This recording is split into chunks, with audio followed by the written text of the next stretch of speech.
தூத்துக்குடி அருகே முதலமைச்சர் ஸ்டாலின் சென்ற வாகனத்தில் தேர்தல் பறக்கும் படை அதிகாரிகள் சோதனை செய்தனர். நெல்லை மாவட்ட திமுக வேட்பாளர்களை ஆதரித்து பிரச்சாரம் செய்வதற்காக முதலமைச்சர் ஸ்டாலின் தூத்துக்குடி விமான நிலையத்திலிருந்து சாலை மார்க்கமாக நெல்லை நோக்கி சென்றார்.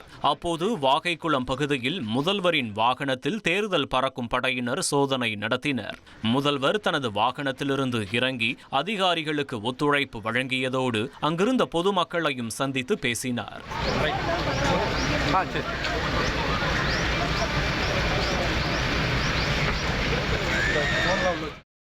புதுக்கோட்டை அருகே வாகனத்தில் கொண்டு செல்லப்பட்ட 20 கிலோ தங்கத்தை தேர்தல் பறக்கும் படையினர் பறிமுதல் செய்தனர். புதுக்கோட்டை அறந்தாங்கி சாலையில் பறக்கும் படையினர் தீவிர கண்காணிப்பில் ஈடுபட்டனர்.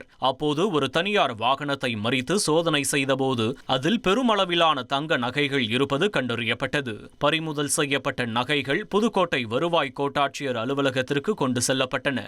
நகைகளுக்கான ஆவணங்கள் சமர்ப்பிக்கப்பட்டாலும் அவற்றுக்கு முறையாக ஜிஎஸ்டி செலுத்தப்பட்டுள்ளதா என்பதை அதிகாரிகள் ஆய்வு செய்த பின்னரே விடுவிக்கப்படும் என தெரிவிக்கப்பட்டுள்ளது. வீட்டோட மாப்பிள்ளை தினமும் இரவு 8 மணிக்கு காணத் தவறாதீர்கள்.